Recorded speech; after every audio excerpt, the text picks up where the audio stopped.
ओम शांति। कर्म करते हुए आत्मिक स्थिति में रहने का अभ्यास पार्ट 2। आज यह बहुत जरूरी हो चुका है कि कैसे मैं अपनी पर्सनल या प्रोफेशनल लाइफ या अन्य किसी परिस्थिति में एक्शन में इन्वॉल्व रहते हुए भी खुद को स्थिर रखूं।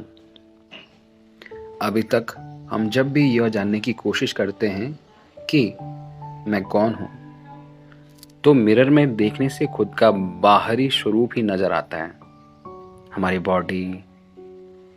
इसके अतिरिक्त हम अपनी एजुकेशन, अपनी शख्सियत और काबिलियत और अपने कार्य या अपनी भूमिका के बारे में जानते हैं, लेकिन यह सब हमारे एक्सटर्नल इंट्रोडक्शंस हैं। लेकिन इस स्थूल शरीर के अंदर मौजूद शक्ति जो इस शरीर द्वारा सारे कार्य कर रही है, उसे आंतरिक शक्ति या आत्मा कहते हैं। आत्मा एक ऐसी ऊर्जा या शक्ति है जो हमारे सभी गुणों व शक्तियों का नेचुरल स्टोर हाउस है। इस तरह से यदि मेरा मन, जो मेरी आत्मा का एक हिस्सा है, अपने गुणों और शक्तियों का निरंतर अनुभव करे, तो मैं हमेशा शांत और संतुष्ट रहूंगा। लेकिन जब हम अपने कर्म में इतना बिजी हो जाते हैं, तब अंतर आत्मा से हमारा कनेक्शन टूट जाता है। हम केवल स्थूल शरीर द्वारा कार्य करते हैं और अपनी आंतरिक शक्ति का कोई महत्व नहीं देते, यानी अपनी आंतरिक शक्ति को कोई महत्व नहीं देते। आइए एक बहुत ही सरल तरीके को जानें, जिसके द्वारा हम अपनी इन गुणों और शक्तियों को पहले अपनी स्मृति में, यानी कि अपने माइंड में, और फिर अपने कर्मों में यूज कर सकते हैं। वह है स्वयं को याद दिलाना कि मैं एक शांत स्वरूप आत्मा हूं, मैं शक्तिशाली आत्मा हूं,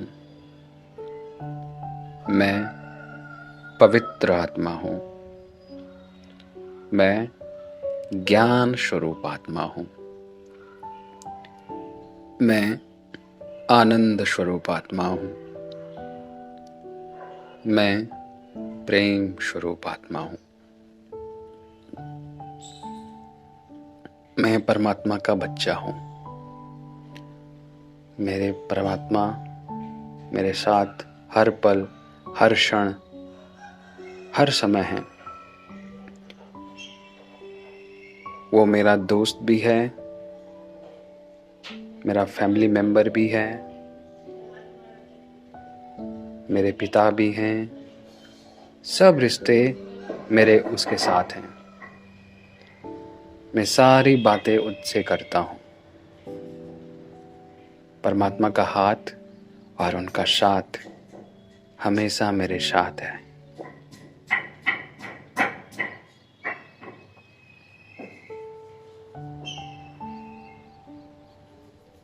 ऐसा संकल्प करने से और सोचने से आप ऐसे बनते जाओगे।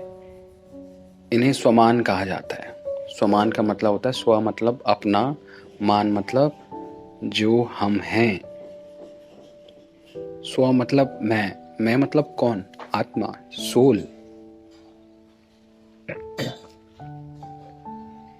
तो इन्हें स्वमान कहा जाता है।